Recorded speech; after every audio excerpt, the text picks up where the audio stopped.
हो गया। कहिए दोस्तों, क्या हाल चाल है? और क्लास करते करते थक गए होंगे।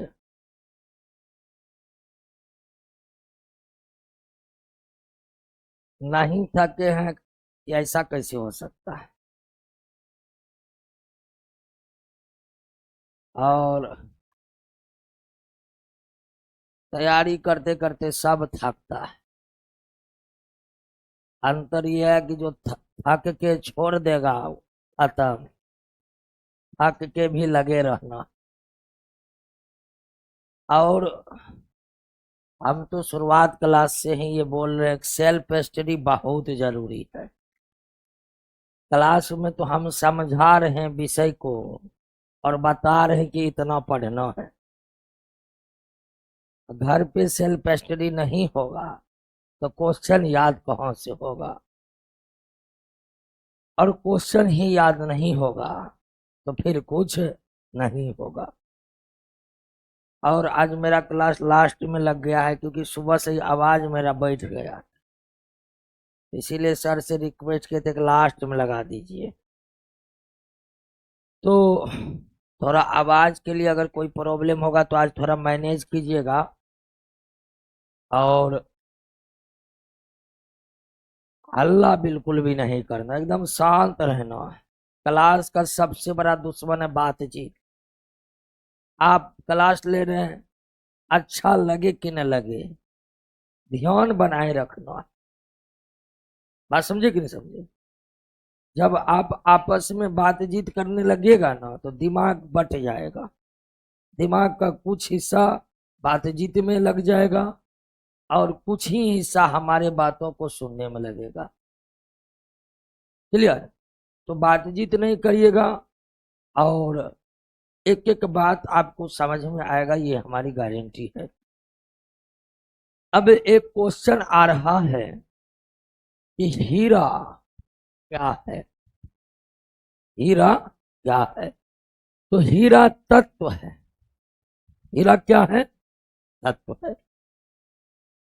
अब कहीं ऑनलाइन कमेंट आया है कि हीरा क्या है, तो हीरा तत्व है।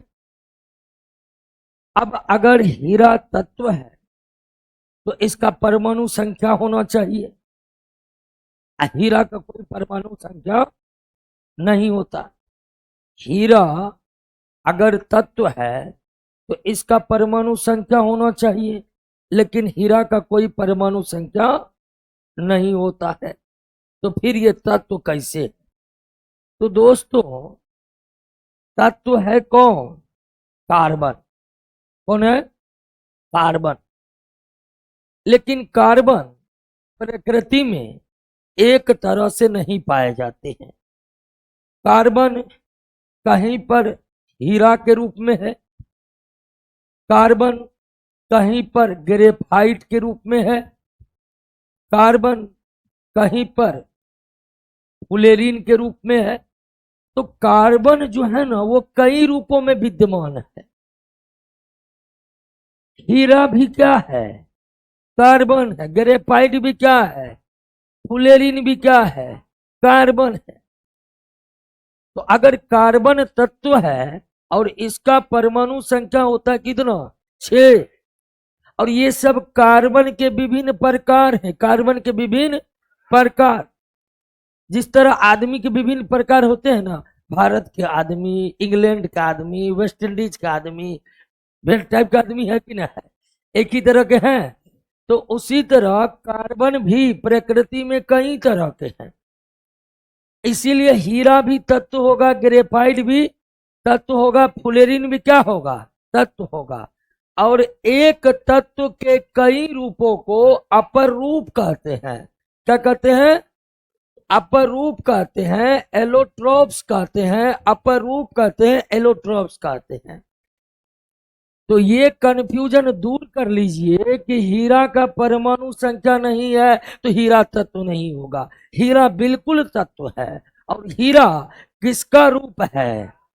कार्बन का रूप है। क्लियर है ना? हीरा भी कार्बन के परमाणु से बना है, ग्रेफाइट भी कार्बन के परमाणु से बना है, फुलेरिन भी कार्बन के परमाणु से बना, तीनों तत्व है। बात समझ गए ना। अब आते हैं दोस्तों हम अपने मूल विषय पर, एकदम शांत रहिएगा, आवाज काहे छोड़ रहा है। अब आज हमें पढ़ना है दोस्तों मिश्रण के बारे में। किसके बारे में? मिश्रण के बारे में, मिक्सचर के बारे में। मिश्रण क्या है? मिश्रण भी पदार्थ है, तत्व भी पदार्थ है, यौगिक भी पदार्थ है, और मिश्रण भी क्या है? पदार्थ ही है। एक ही प्रकार के परमाणु से बना पदार्थ तत्व है। दो तत्व या दो से अधिक तत्व के रासायनिक अभिक्रियाओं के द्वारा बना पदार्थ यौगिक है। तो ये मिश्रण कैसा पदार्थ? आप किसी भी दो पदार्थ को, किसी भी दो या अधिक पदार्थ को मिला दीजिए। क्या करिए? मिला दीजिए। आप दो या दो से अधिक पदार्थ को मिला दीजिए और उसके बाद जो पदार्थ निर्माण होगा क्या होगा? वो मिश्रण। बस शर्त यह है कि जिन पदार्थ को आप मिला रहे हैं उसके बीच रासायनिक अभिक्रिया नहीं होनी चाहिए, क्योंकि रासायनिक अभिक्रिया दो पदार्थों के बीच हो गया तो फिर बनने वाला पदार्थ क्या हो जाएगा? यौगिक हो जाएगा। तो जब दो या दो से अधिक पदार्थों को आपस में मिलाते हैं और उनके बीच रासायनिक अभिक्रिया नहीं होती है, तब बनने वाला पदार्थ कौन होता है? मिश्रण होता है। अब दो या दो से अधिक किस पदार्थ को मिलाएंगे?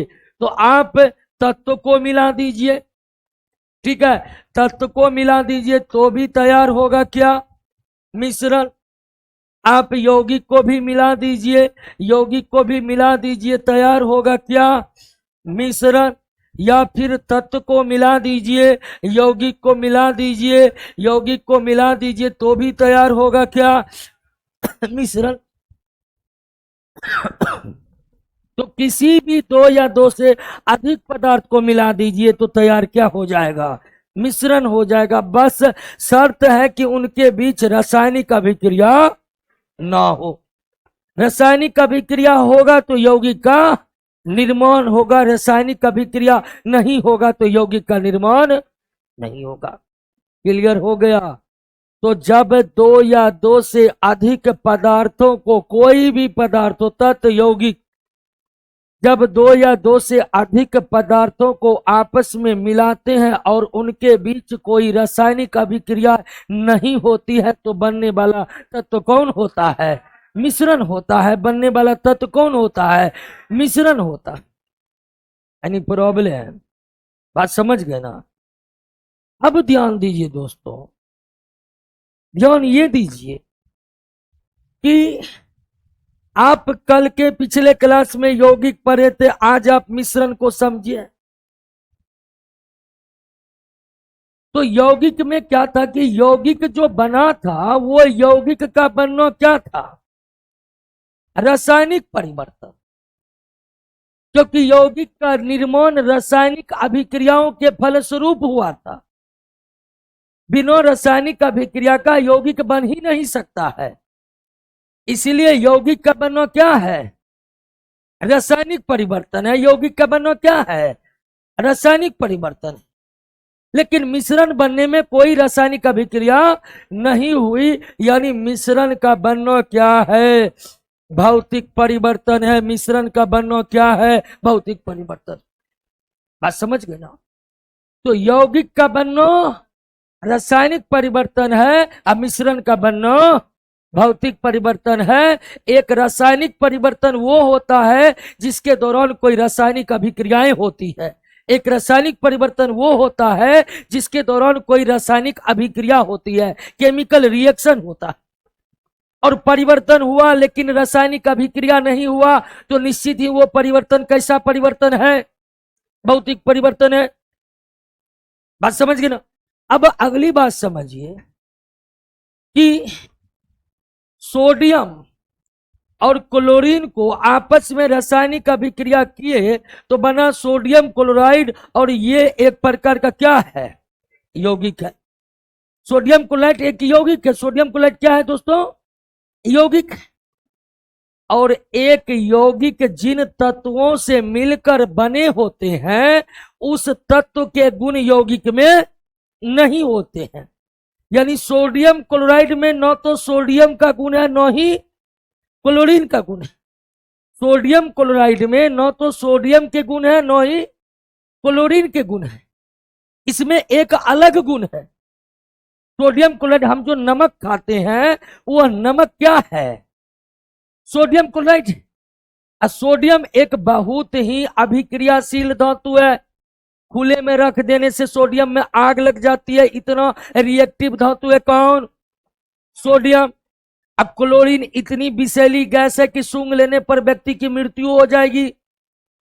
लेकिन जब दोनों रिएक्शन करके सोडियम क्लोराइड बनाता है तो उसमें दोनों के गुण समाहित नहीं है। तो यौगिक जिन तत्वों से मिलकर बने होते हैं उस तत्व के गुण यौगिक में पाए नहीं जाते हैं। लेकिन मान लीजिए कि आपने पानी को और चीनी को मिलाया, आपने पानी और चीनी को मिलाया और पानी और चीनी को मिलाने पर बन गया क्या, शरबत। क्या बन गया, शरबत बन गया। शरबत क्या है, मिश्रण है। क्या है, क्योंकि यहां दो पदार्थ मिलाए और मिलाने के बाद केमिकल रिएक्शन नहीं हुआ, इसलिए ये जो शरबत बना है क्या है। अब कहिए शरबत में पानी का गुण है, बिल्कुल है। क्या शरबत में चीनी का गुण है, बिल्कुल है। यानी जब मिश्रण तैयार होते हैं तो वो जिन जिन पदार्थों से तैयार होते हैं उन पदार्थ के गुण मिश्रण में पाए जाते। एक मिश्रण जिन जिन पदार्थों से मिलकर बना है उस पदार्थ के गुण मिश्रण में मौजूद रहते हैं। हम चीनी और पानी को मिलाकर शरबत बनाते हैं तो उस शरबत में पानी का भी गुण है और उस शरबत में चीनी का गुण है। चीनी का गुण मतलब शरबत मीठा लगता है, किसके कारण, चीनी कारण। शरबत को हम पीते हैं किसके उपस्थिति के कारण, मतलब दोनों के गुण उसमें मौजूद है। तो एक यौगिक जिन तत्वों से मिलकर बने होते हैं उन तत्व के गुण यौगिक में पाए, लेकिन अगर तत्वों से मिलकर मिश्रण बनेगा तो उस मिश्रण में तत्व के गुण मौजूद रहेगा। मिश्रण में अवयवी पदार्थ के गुण मौजूद रहते हैं लेकिन यौगिक में अवयवी पदार्थ के गुण मौजूद। बात समझ गए कि नहीं, कोई दिक्कत नहीं ना है। अब ध्यान दीजिए कि दो तत्वों के आपसी रासायनिक अभिक्रिया से क्या बनेगा, दो पदार्थों को आपस में मिलने से क्या बनेगा, यौगिक बनने के दौरान रासायनिक अभिक्रिया होगी, मिश्रण बनने के दौरान रासायनिक अभिक्रिया नहीं होगी। मिश्रण जिन तत्वों से मिलकर बनेगा उस तत्व में उस यौगिक जिन तत्वों से मिलकर बनेगा उस यौगिक में उस तत्व के गुण नहीं होगा, लेकिन मिश्रण जिन पदार्थों से मिलकर बनेगा उस पदार्थ के गुण मिश्रण में मौजूद रहे। बात समझ गए। अब एक और अंतर इसलिए बता रहे हैं कि पूरा स्पष्ट हो जाए, बात समझ गए ना। अब देखिए दोस्तों कि यौगिक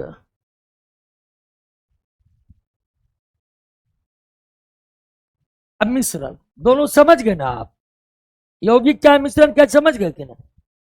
यौगिक का बनना रासायनिक परिवर्तन है या भौतिक परिवर्तन, रासायनिक परिवर्तन है। मिश्रण का बनना भौतिक परिवर्तन है। क्या मिश्रण जिन पदार्थों से मिलकर बना है उस पदार्थ के गुण मिश्रण में होगा, बिल्कुल होगा। देखिए दो तत्व या दो से अधिक तत्व भी मिलकर क्या बनाएगा, दो या दो से अधिक यौगिक भी मिलकर क्या बनाएगा, तत्व यौगिक, वो भी मिलकर क्या बना सकते हैं, मिश्रण। बात समझ गए कि ना, बस रासायनिक अभिक्रिया। अब देखिए कि एक यौगिक जिन तत्वों से मिलकर बने होते हैं, एक यौगिक जिन तत्वों से मिलकर बने होते हैं उस तत्व का उस तत्व का अनुपात यौगिक में नियत रहता है। उदाहरण के लिए जल एक यौगिक है जिसका रासायनिक सूत्र क्या होता है? H2O। जल एक यौगिक है जिसका रासायनिक सूत्र होता है H2O। तो और दूसरा कार्बन डाइऑक्साइड, कार्बन डाइऑक्साइड भी एक यौगिक है और इसका सूत्र होता है CO2। अब आप जल को समुद्र से लाइए, नदी से लाइए, तालाब से लाइए, कहीं से भी जल लाइएगा, उस जल में हाइड्रोजन और ऑक्सीजन का अनुपात कितना होगा? 2 अनुपात। आप कार्बन डाइऑक्साइड को किसी भी तरह से बनाइए, कहीं से भी लाइए, उसमें कार्बन ऑक्सीजन का अनुपात कितना होगा?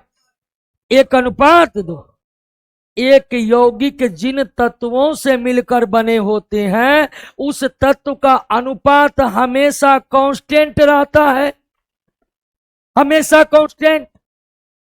आप जल को कहीं से लाइए, उसमें हाइड्रोजन और ऑक्सीजन के परमाणु का अनुपात कितना होगा? 2 पाए।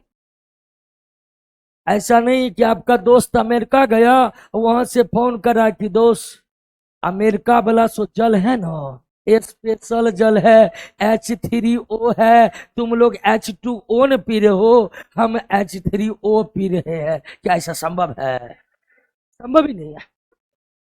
अमेरिका वाला जल भी H2O है, अब पाकिस्तान वाला जल भी H2O है, और हमारे भारत वाला जल भी H2O है। जल जहां भी होगा H2O होगा। कहने का मतलब हाइड्रोजन ऑक्सीजन का अनुपात 2 अनुपात 1 होगा। मान लीजिए आपका कोई दोस्त जापान में, वहां से बोला है कि दोस्त जापान वाला जो कार्बन डाइऑक्साइड है ना, वो CO2 कहाँ है? वो CO4 है। मान लीजिए कि जापान से फोन करे कि जापान वाला जो कार्बन डाइऑक्साइड है वो तो अलग है, भारत वाला CO2 है ना, लेकिन जापान वाला CO4 है, ये स्पेशल है। क्या ये सही होगा? संभव ही नहीं है। जापान का रहे कि जर्मनी का, अगर कार्बन डाइऑक्साइड है तो उसमें कार्बन ऑक्सीजन का अनुपात। कहने का मतलब यह है दोस्तों कि एक यौगिक जिन तत्वों से मिलकर बने होते हैं, एक यौगिक जिन तत्वों से मिलकर बने होते हैं उस तत्व के अनुपात यौगिक में नियत रहते हैं, चाहे उस यौगिक को कहीं से ले आए या किसी भी तरह से बना ले। एक यौगिक को आप कहीं से लाइए, किसी भी तरह से बनाइए, उसमें तत्व का परमाणु का अनुपात हमेशा कांस्टेंट रहेगा, कांस्टेंट। लेकिन मिश्रण में ऐसा नहीं है। आप चीनी और पानी को मिलाकर क्या बनाए? शरबत बनाए। आप 10 आदमी को बोल दीजिए शरबत बनाने के लिए, 10 आदमी शरबत बनाएगा। क्या सबके शरबत में चीनी अब पानी का अनुपात फिक्स रहेगा? नहीं। किसी के शरबत में चीनी कम है, पानी ज्यादा है, किसी के शरबत में पानी कम है, चीनी ज्यादा है, किसी के शरबत में चीनी पानी के बाद रसनो है, किसी के शरबत में रसना के बदला नींबू है। सब शरबतें हैं, मिश्रण है, लेकिन जिन जिन पदार्थों से मिश्रण बना है वो अप डाउन हो सकता, अप डाउन हो सकता है। बात समझे कि नहीं समझे? कहने का मतलब एक यौगिक जिन तत्व से मिलकर बना होगा उस तत्व का अनुपात यौगिक में कांस्टेंट रहेगा, लेकिन जिन जिन चीजों से मिलकर, जिन जिन पदार्थों से मिलकर मिश्रण बना होता है, मिश्रण में उस पदार्थ के अनुपात नियत नहीं रहते हैं। कभी कम कभी अधिक हो सकते, कभी कम कभी अधिक हो सकते। बात समझे कि नहीं समझ? बात समझ गए ना? कोई दिक्कत? तो मिश्रण में अवयवी पदार्थ का अनुपात नियत रहता है, नहीं वो घट बढ़ सकता है, लेकिन यौगिक में हमेशा क्या रहेगा? नियत, नियत रहेगा। अब हमारे दोस्त कह रहे हैं कि हम नौप के शरबत बनाएंगे। नौप के बनाएगा, तराजू है आपके घर में तब ना, जिसके घर में तराजू नहीं वो अंदाजन बनाएगा। खैर हम उतना पर नहीं जाते हैं, जो बता रहे हैं उस बात को समझे कि नहीं समझे। एक यौगिक में तत्व का मात्रा नियत इसीलिए क्योंकि यहां पर केमिकल रिएक्शन हुआ है। यहां पर नियत इसलिए नहीं है कि यहां पर केमिकल रिएक्शन, बस मिल गया है, मिल गया है। समझे कि नहीं समझे, कोई दिक्कत। और एक यौगिक को आप रासायनिक सूत्र के द्वारा, एक यौगिक को आप रासायनिक सूत्र के द्वारा दर्शा सकते हैं, जल को H2O के द्वारा दर्शा सकते हैं, लेकिन क्या मिश्रण को रासायनिक सूत्र के द्वारा दर्शा सकते हैं? नहीं। मिश्रण को रासायनिक सूत्र के द्वारा दर्शाया नहीं जा सकता है, जबकि यौगिक को रासायनिक सूत्र के द्वारा दर्शा सकता है। बात समझ गए कि नहीं? तो मिश्रण समझे, दो या दो से अधिक पदार्थों को किसी भी अनुपात में मिला देने पर अगर उनके बीच रासायनिक अभिक्रिया नहीं होती है तो बनने वाला पदार्थ क्या होगा? मिश्रण होगा। मिश्रण जिन पदार्थों से मिलकर बने होते हैं उस पदार्थ के गुण मिश्रण में मौजूद रहते हैं। मिश्रण जिन पदार्थों से मिलकर बने होते हैं उस पदार्थ का अनुपात नियत नहीं रहते हैं, किसी में अधिक किसी में कम हो सकता है।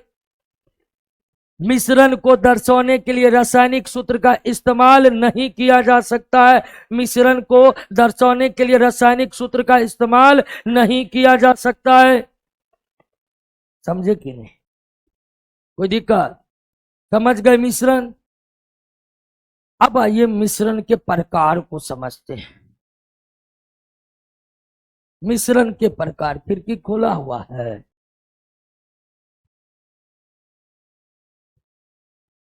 हाँ खोलने दीजिए, थोड़ा हवा आएगा।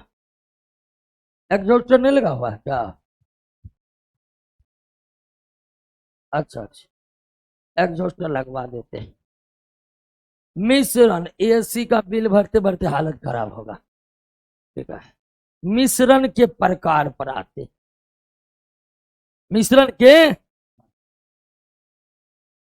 तत्व दो प्रकार के थे, धातु और अधातु। गुणों के आधार पर तत्व दो प्रकार के थे, धातु और अधातु। गुणों के आधार पर यौगिक तीन प्रकार के थे, अम्ल, भस्म और लवण। अम्ल, भस्म, लवण यौगिक के ही प्रकार है, जो आगे हम बहुत विस्तार से पढ़ेंगे इसी केमिस्ट्री में। अब देखिए मिश्रण दो प्रकार के होते हैं, समांग मिश्रण और विषमांग मिश्रण। समांग मिश्रण और विषमांग मिश्रण, होमोजीनियस और हेटेरोजीनियस। दोस्तों, जब आप चीनी और पानी को मिलाकर, चीनी और पानी को मिलाकर शरबत बनाए तो चीनी और पानी अच्छी तरह से घुल मिल गया कि नहीं मिल गया? तो जब मिश्रण के अवयव अच्छी तरह से घुले मिले हो तो ऐसे मिश्रण को क्या कहते हैं? समांग मिश्रण। जब मिश्रण के सभी अवयव अच्छी तरह से घुले मिले हो तो ऐसे मिश्रण को क्या कहते हैं? समांग मिश्रण। अब वही दोस्तों, आप पानी में तेल मिला दीजिए। क्या मिला दीजिए? पानी में तेल मिला दीजिए। अब पानी में तेल मिला दीजिएगा तो क्या यह अच्छी तरह से घुलेगा मिलेगा? घुलेगा मिलेगा, लेकिन मिश्रण तो बना क्योंकि दो पदार्थ को मिला दिए। तो क्या पानी और तेल घुला मिला नहीं तो मिश्रण नहीं बना? बना, लेकिन कैसा? विषमांग मिश्रण बना दोस्तों। तो जब मिश्रण के अवयव घुले मिले हो अच्छी तरह से, नहीं, विषमांग मिश्रण। समझे कि नहीं समझे? विषमांग मिश्रण। दूध को पानी में मिला देंगे, कैसा मिश्रण बनेगा? समांग बनेगा। और दूध में पेट्रोल मिला देंगे तो विषमांग मिश्रण मिलेगा। तो जिन जिन पदार्थों को मिलाकर आप मिश्रण बनाए हैं, वो पदार्थ अच्छी तरह घुल मिलकर मिश्रण बनाया है तो समांग मिश्रण, और अच्छी तरह से घुला मिला नहीं है तो विषमांग मिश्रण। तो मिश्रण कितने प्रकार के होते हैं? 2 प्रकार के होते, समांग मिश्रण और विषमांग मिश्रण। समांग मिश्रण और अब दोस्तों कि समांग मिश्रण को विलयन भी कहा जाता है। क्या कहा जाता है? विलयन। अंग्रेजी में इसे कहते हैं सोल्यूशन। जैसे चीनी और पानी मिलकर शरबत बना, शरबत कैसा मिश्रण है? समांग मिश्रण है, क्योंकि दोनों अच्छी तरह से घुला मिला है। और शरबत समांग मिश्रण है तो शरबत क्या कहलाएगा? विलयन। आपने तांबा लिया, क्या लिया? और तांबा में मिला दिया क्या? और बन गया क्या? पीतल। ध्यान दीजिएगा, पीतल के बारे में जानते होंगे। पीतल बनाने में तांबा और जस्ता को क्या किया जाता है? मिलाया जाता है। पीतल एक प्रकार का क्या है? जितने भी मिश्र धातु होती हैं वो क्या होते हैं? ध्यान रखिएगा, कोई भी मिश्र धातु यौगिक नहीं है, सारे के सारे मिश्र धातु क्या है? मिश्रण। आप कई मिश्र धातु का नाम सुने होंगे, जैसे कि लोहा में कार्बन मिला देते हैं तो बनते हैं क्या? स्टील। हिंदी में इसे कहते हैं इस्पात। इस्पात एक क्या हो रहा है? इस्पात जो है दोस्तों, इस्पात जो है वो एक प्रकार का क्या है? मिश्रण। प्रत्येक मिश्र धातु क्या होते हैं? क्योंकि मिश्र धातु जो बनते हैं उस दौरान कोई केमिकल रिएक्शन होता ही, और केमिकल रिएक्शन नहीं होगा तो वो यौगिक कहलाने योग्य होगा। तो सभी मिश्र धातु क्या होते हैं? और ये भी याद रखिए कि सभी मिश्र धातु कैसा मिश्रण? समांग मिश्रण। आप पीतल देखे हैं? अगर पीतल देखे तो क्या लगता है कि जस उस पीतल में तांबा और जस्ता अच्छी तरह से मिला हुआ नहीं है। आप पीतल को देखिएगा, पता नहीं चलेगा किधर तांबा किधर जस्ता है। दोनों बेहतरीन तरीके से घुल मिलकर क्या बनाते हैं? पीतल बनाते हैं। यानी पीतल जो है एक कैसा मिश्रण है, इसीलिए पीतल भी क्या होगा? विलयन होगा। स्टील भी क्या होगा? विलयन होगा। बात समझे कि ना? कभी कभी आपके दिमाग में ऐसा आएगा कि विलयन का मतलब होता है द्रव। विलयन का मतलब होता है द्रव। ऐसा बिल्कुल नहीं। विलयन गैस भी हो सकता है, विलयन ठोस भी हो सकता है, और विलयन द्रव भी हो सकता है। जो भी समांग मिश्रण होगा वो क्या होगा? क्या पीतल को विलयन कह सकते हैं? बिल्कुल, क्योंकि पीतल समांग मिश्रण है, वो विलयन कहलाए। समझ गए? अब दोस्तों सभी मिश्र धातु कैसे मिश्रण? समांग। अब मान दूसरा है विषमांग मिश्रण। कैसा मिश्रण? विषमांग मिश्रण। विषमांग मिश्रण। विषमांग मिश्रण उदाहरण के लिए मिट्टी में यूरिया मिला दिए तो कैसा मिश्रण तैयार होगा? विषमांग मिश्रण तैयार होगा। क्योंकि यूरिया मिट्टी में अच्छी तरह से घुलेगा मिलेगा नहीं। अब हम कहिएगा यूरिया छींटकर खेत पटा देंगे, तो वो अलग बात है कि खेत पटा देने के बाद पानी में घुलकर वो मिट्टी में मिल जाएगा। लेकिन अगर आप खेत में यूरिया छींटे तो अच्छी तरह से घुलेगा मिलेगा नहीं। अर्थात मिट्टी और यूरिया का मिश्रण कैसा मिश्रण है? विषमांग। खेत पटोने के बाद बनेगा समांग। मान कर चलते हम खेत नहीं पटाए हैं, यूरिया छींट दिया है, खेत नहीं पटाए हैं, तो ये कैसा मिश्रण बनेगा? विषमांग मिश्रण बनेगा। अब विषमांग मिश्रण दो प्रकार के होते हैं, समझ रहे हैं जी। बाप रे, देख कैसे रहेंगे, लग रहा है कि जाते वक्त घेरेगा हमको।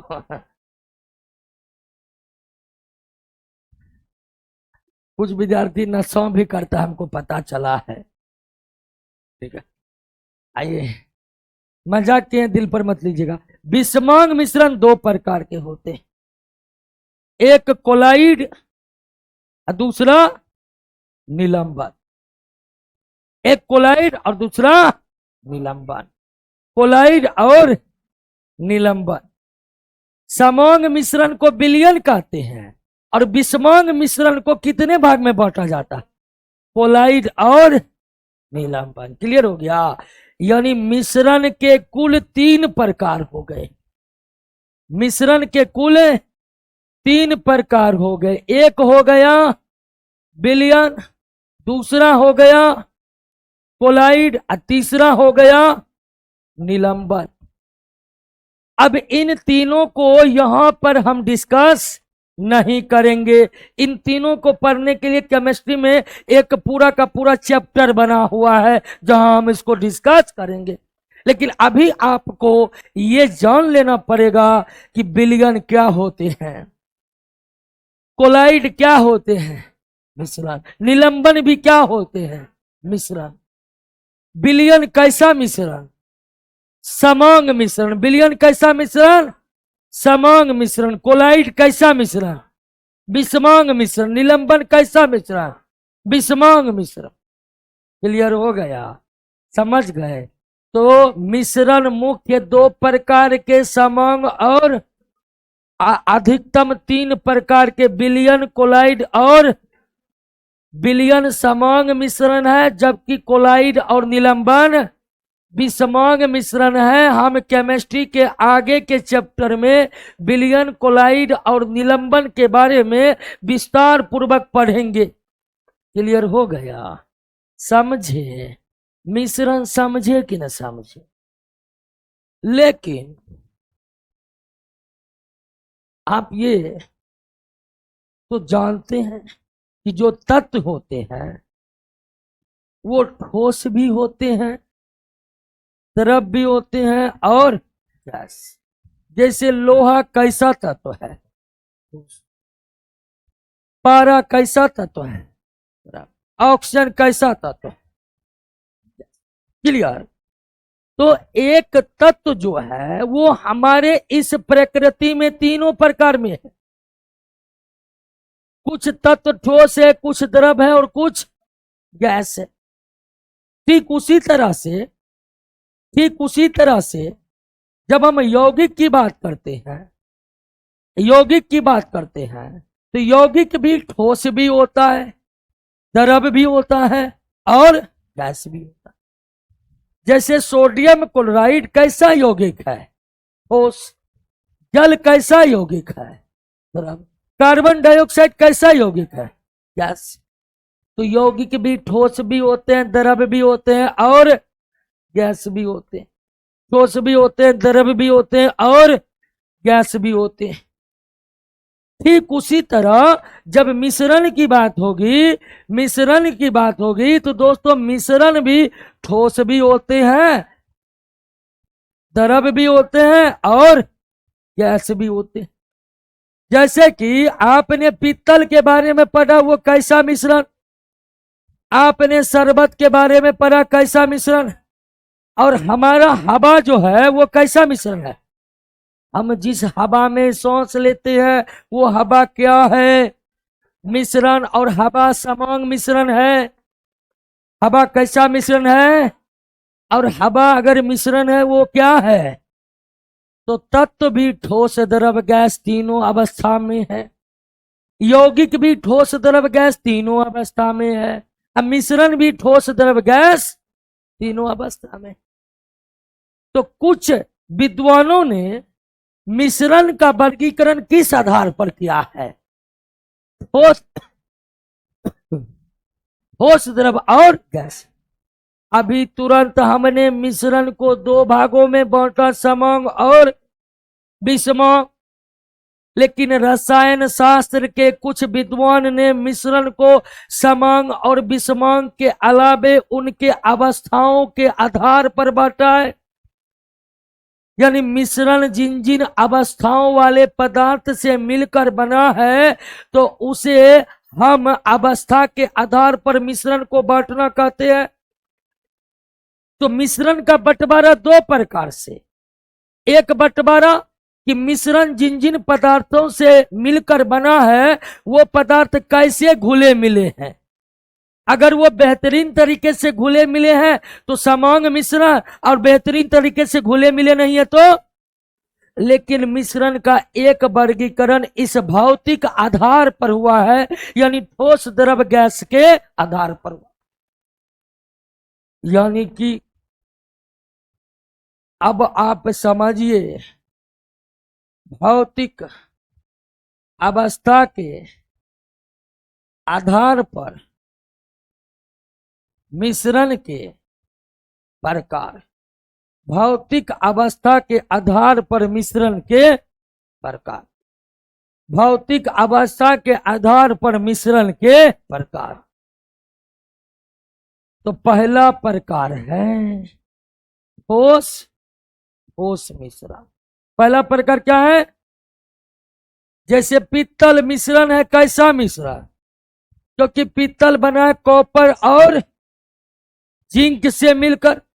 जिंक को हिंदी में जस्ता भी कहते हैं, अंग्रेजी में जिंक, हिंदी में जस्ता। कॉपर और जस्ता को मिलाकर पित्तल बनाए, और पित्तल जो है उसके अवयव कॉपर और जिंक क्या है? तो पित्तल समांग मिश्रण है, लेकिन आप पित्तल को ठोस ठोस मिश्रण भी कह सकते हैं। पित्तल को समांग मिश्रण भी कह सकते हैं और पित्तल को ठोस ठोस मिश्रण भी कह सकते। क्लियर हो गया? दूसरा है ठोस द्रव मिश्रण। ठोस द्रव मिश्रण, अब आप चीनी में पानी मिला के क्या बना लिए? शरबत। बहुत ज्यादा शरबत पी लिया आज हम लोग, नहीं शुरुए से शरबत पी रहे। खैर छोड़िए, चीनी क्या है जी, अब पानी क्या है जी, अब मिलकर क्या बना जी? शरबत। एक समांग मिश्रण है, लेकिन समांग मिश्रण के साथ साथ शरबत ठोस द्रव मिश्रण। मिश्रण का तीसरा प्रकार हो गया ठोस गैस मिश्रण। ठोस गैस मिश्रण, जैसे कि धुआं को जानते हैं दोस्तों। धुआं में हवा रहता है, छोटे छोटे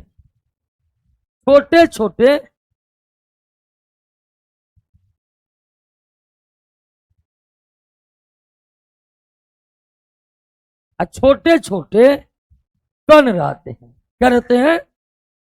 एकदम कार्बन के छोटे छोटे कण हवा में जब मिल जाते तो उसे क्या कहते हैं? धुआं। धुआं मिश्रण है। धुआं क्या है? जिसमें छोटे छोटे कण क्या है और हवा क्या है, यानी धुआं मिश्रण और धुआं विषमांग मिश्रण है। लेकिन विषमांग मिश्रण होने के साथ धुआं क्या है? ठोस गैस मिश्रण है। क्या है दोस्तों? ठोस गैस मिश्रण। इसी तरह होते हैं दोस्तों द्रव मिश्रण। जैसे दूध में पानी मिलाकर मिश्रण तैयार करिएगा तो वह मिश्रण क्या होगा? द्रव मिश्रण होगा कि नहीं होगा? उसके बाद द्रव गैस मिश्रण, द्रव गैस मिश्रण, द्रव गैस मिश्रण। जैसे कोका कोला पिए हैं, जैसे कोका कोला को खोलिएगा गैस निकलेगा, कार्बन डाइऑक्साइड। कोका कोला मिश्रण है जिसमें द्रव भी है, और कोका कोला या कोई भी सॉफ्ट ड्रिंक पीते हैं, कार्बोनेटेड ड्रिंक आप पीते हैं, वो कैसा मिश्रण होता है? तो मिश्रण ठोस ठोस हो सकते हैं, ठोस द्रव हो सकते हैं, ठोस गैस हो सकते हैं, द्रव हो सकते हैं, द्रव गैस हो सकते हैं, और फिर गैस गैस हो सकते हैं। हमारा हवा कैसा मिश्रण है? गैस गैस मिश्रण है। हवा कैसा मिश्रण है? गैस गैस मिश्रण है। बात को समझे कि नहीं समझे? तो मिश्रण का वर्गीकरण दोस्तों दो तरह से किया जाता है। एक कि मिश्रण के अवयव कैसे घुले मिले हैं, उस आधार पर मिश्रण दो प्रकार के समांग और दूसरा मिश्रण का अवयव ठोस द्रव गैस, ये में से कौन है, उस आधार पर अगर हम मिश्रण को बांटे तो कितना मिश्रण निकलेगा। क्लियर हो गया? बात समझ गए? कोई दिक्कत? तो भौतिक अवस्था के आधार पर मिश्रण कितने प्रकार के? 6 प्रकार के। समझे? अब दोस्तों देखिए, मानव के, अगर मानव जीवन की बात करिएगा तो हमने ये तो देख लिया कि पदार्थ 3 प्रकार के हैं। तत्व हैं, यौगिक हैं और मिश्रण। तत्व है और यौगिक है और मिश्रण। तत्व है, यौगिक है और ये क्या हो जाता है?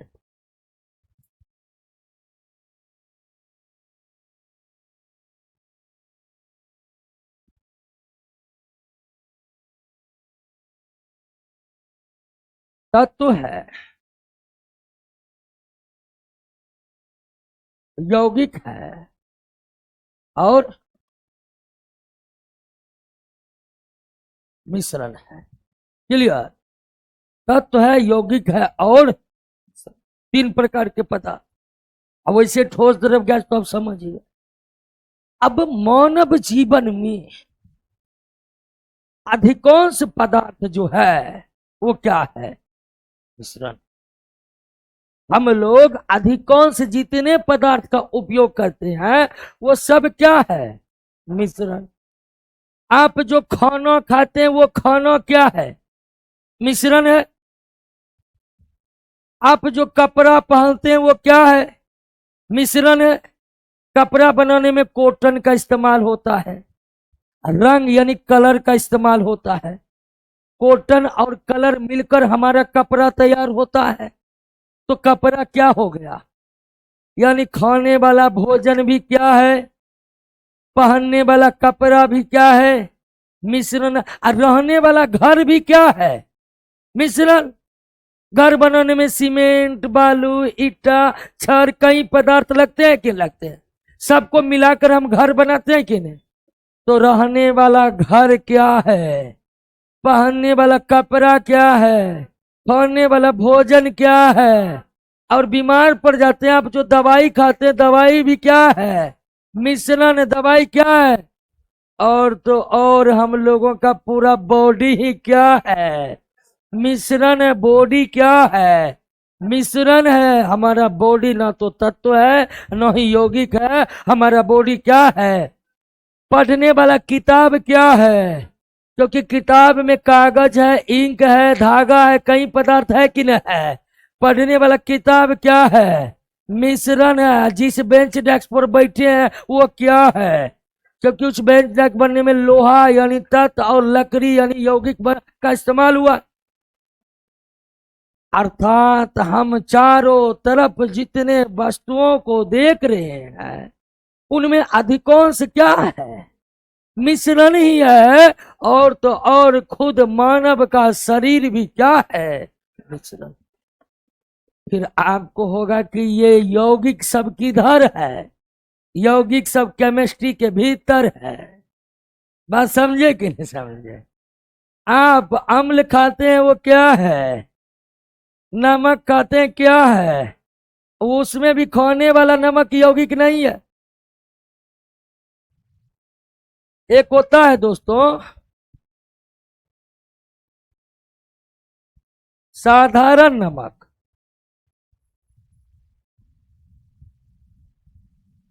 साधारण नमक एक क्या होता है? खाने वाला नमक।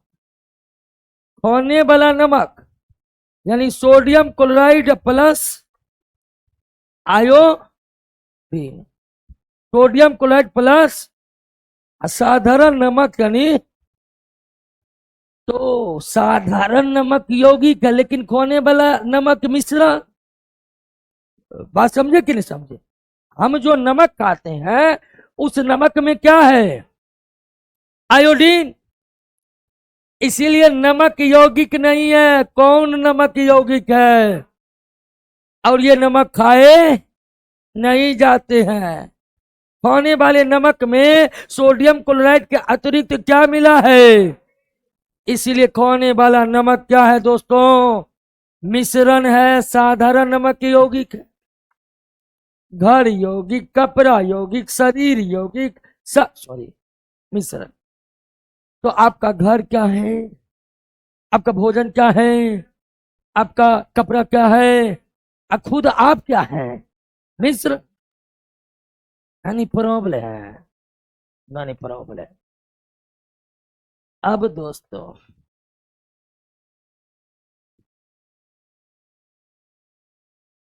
आपने पिछले क्लास में पढ़े थे कि एक यौगिक साधारण नमक का क्या होता है? साधारण नमक में आयोडीन मिलाकर खाने वाला नमक बनता है। बात समझे कि नहीं समझे?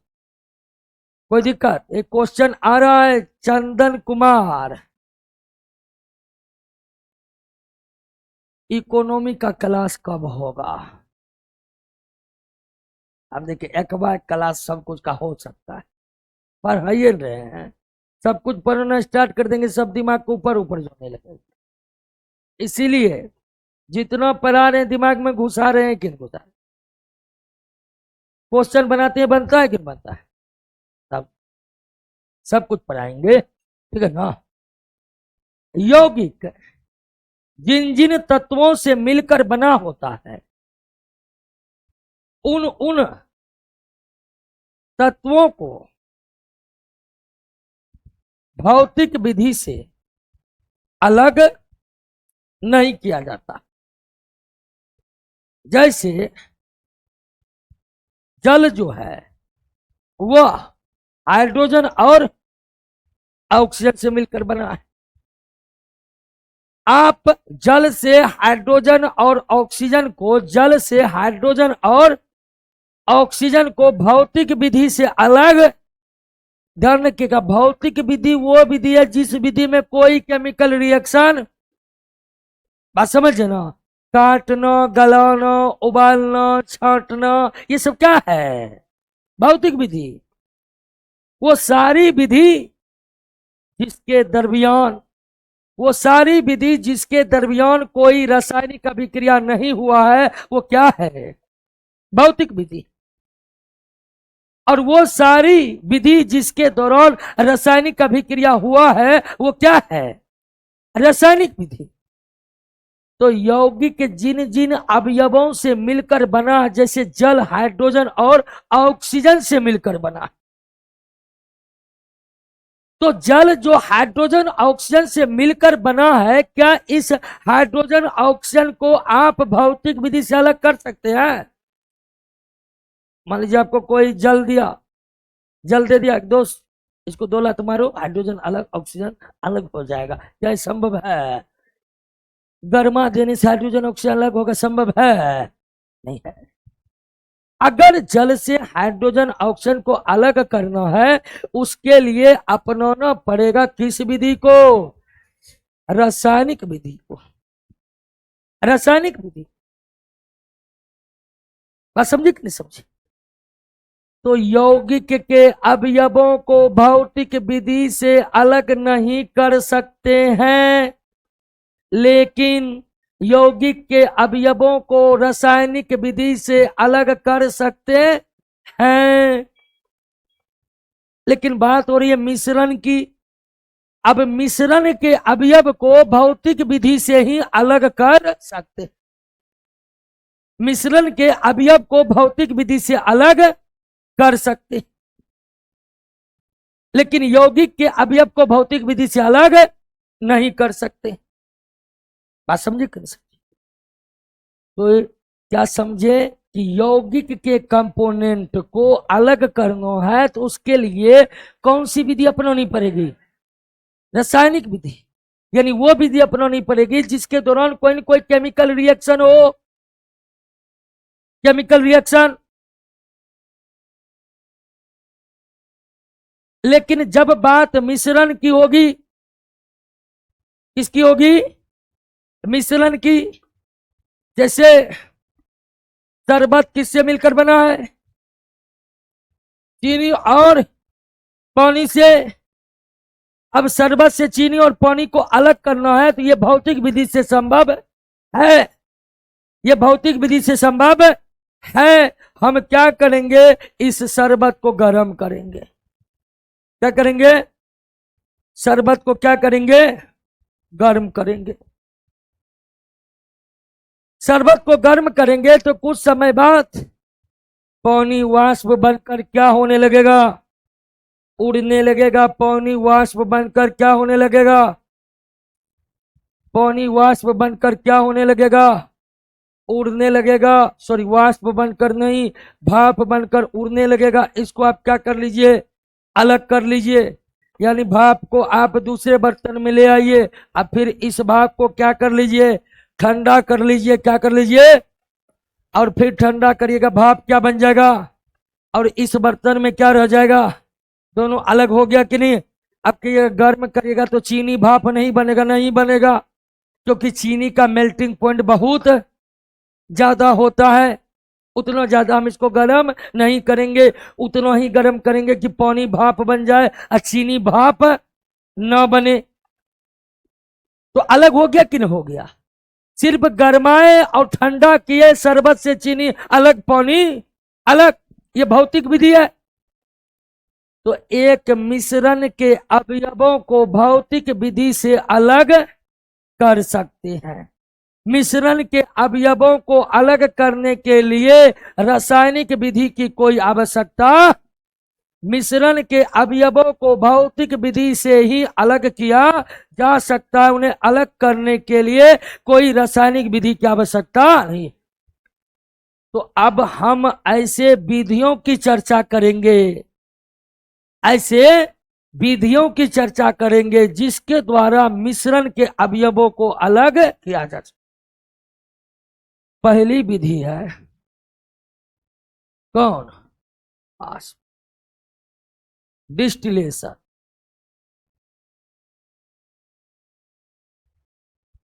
क्लियर? आसवन। अब आपको क्या समझना है? आसवन। ये समझे? यही क्या है? आसवन। अब समझिए, आसवन जिसको अंग्रेजी में क्या कहते हैं? डिस्टिलेशन। आसवन क्या है? आसवन एक भौतिक विधि है।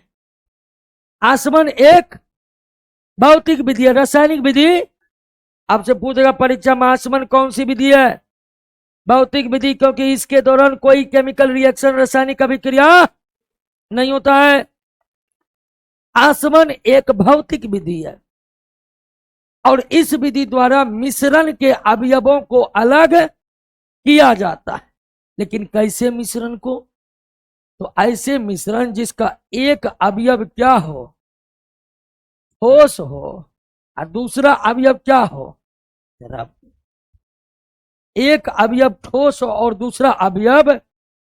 तो ऐसे ही मिश्रण के अवयव को अलग करने के लिए किस विधि का इस्तेमाल किया जाता है? आसवन विधि। तो आसवन एक भौतिक विधि है। आसवन विधि द्वारा मिश्रण के अवयवों को अलग किया जाता है। आसवन विधि द्वारा ठोस द्रव मिश्रण को अलग किया जाता है। आसवन विधि द्वारा कैसे मिश्रण को अलग किया जाता है? ठोस द्रव मिश्रण को अलग किया जाता है। अब आसवन विधि में ठोस द्रव मिश्रण को कैसे अलग किया जाता है? तो आसवन विधि में पहले क्या किया जाता है? गर्म करने से जो द्रव वाला अवयव है वो भाप बनकर क्या होता है? अलग हो जाता है। फिर उस भाप को क्या कर लेते हैं? और ठोस वाला अवयव उसमें ही रह जाता है और वो द्रव से क्या होते हैं? यानी एक बार गर्माए दूसरा बार ठंडाए, यही क्या है? गर्माना प्लस ठंडाना इजकल टू आसमान। गर्माना को वाष्पीकरण कहते हैं और ठंडाना को संगलन कहते हैं। यानी आसमान इजकल टू गर्म प्लस ठंडा। यानी किसी मिश्रण को अलग करने के लिए पहले मिश्रण को गरमाया जा रहा है और फिर उसमें ठंडाया जा रहा है, तो हम कहेंगे कि कौन विधि हो रही है? समुद्री जल को पीने योग्य बनाने के लिए किस विधि का इस्तेमाल किया जाता है? क्योंकि समुद्री जल में क्या है? नमक प्लस जल इजकल टू। तो समुद्री जल को गर्म करेंगे तो जल क्या बन जाएगा? और नमक उसी में रह जाएगा। अब भाप को फिर हम क्या कर लेंगे? और पानी अलग, नमक, और पीने लायक हो गया। लेकिन आप जानते हैं कि समुद्री जल को पीने लायक बनवाने के लिए आसवन विधि का इस्तेमाल किया नहीं जाता, क्योंकि आसवन विधि द्वारा अगर समुद्र के जल को पीने योग्य बनाएंगे ना, वो बहुत महंगा हो जाएगा। अब समुद्र जल को गरमा रहे हैं, फिर भाप को ठंडा रहे हैं, और आपको बताया था गरमाना तो आसान है लेकिन ठंडाना बड़ी कठिन और खर्चीला भी। अगर आसमान विधि से हम समुद्री जल को पीने लायक बनाने लगे तो पता चलेगा कि पानी हो गया है 2000 रुपया लीटर। बात समझे कि नहीं समझे? तो आसवन विधि द्वारा समुद्री जल को पीने लायक जल में तो बदल सकते हैं, लेकिन ये प्रक्रिया इतनी खर्चीली होगी कि पानी बड़ी महंगा हो जाएगा। क्योंकि समझ रहे ना, भाप बनेगा। अब भाप का उड़ने का भी टेंशन, उसको ठीक से रोकना पड़ेगा। ये तो हम लाइन खींच दी, आपको लग रहा भाप आ रहा है, लेकिन वास्तविकता में समझिएगा एक बड़ी एक जटिल प्रक्रिया है। और ऊपर से आपको क्या करना है? ठंडोनो समझ, जहां ठंडोने की बात समझिए वहां खर्चा। बात समझ रहे ना? तो अगर आपके दिमाग में ये आ रहा है कि 70% पृथ्वी पर तो समुद्र है, पानी भरा है, तो पानी का क्या कमी है? पानी नहीं रहेगा, समुद्र चल जाएंगे, आसमान विधि से पानी निकालेंगे। आसमान विधि से पानी निकालिएगा, पहले कोयला चाहिए, अब फिर फ्रीज चाहिए, तब जाकर आसमान विधि करवाएंगे। समझे कि नहीं समझे? आसमान विधि समझे तो क्या समझे? आसवन विधि एक भौतिक विधि है, रासायनिक विधि। आसवन विधि भौतिक विधि है जिसके द्वारा मिश्रण के अवयवों को अलग, और आसवन विधि द्वारा ऐसे मिश्रण के अवयवों को अलग किया जा सकता है जिसका एक अवयव ठोस दूसरा अवयव, यानी आसवन विधि द्वारा ठोस द्रव मिश्रण को अलग किया जाता है। अब आप कहिएगा पित्तल है और पित्तल में कॉपर जस्ता है, उसको आसवन विधि से अलग करेंगे, संभव नहीं होगा। आसवन विधि द्वारा ठोस द्रव मिश्रण को अलग किया जाता है। समुद्री जल को पीने लायक जल में बनाने के लिए किस विधि का? आसवन विधि का। कल इस चैप्टर को समाप्त कर देंगे दोस्तों, क्लियर? आसवन समझ नहीं गए? अब जो है कल समाप्त, कल यह चैप्टर समाप्त, ठीक है ना? चलिए दोस्तों,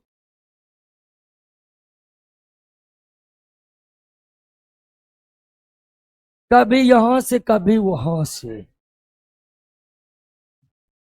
हर जगह से पढ़ाएंगे, क्लियर है? हाँ, आइए क्वेश्चन आ गया ये ना, कहिए। मिश्रण में, हाँ कहीं, बिल्कुल। मिश्रण का मतलब घुलना मिलना।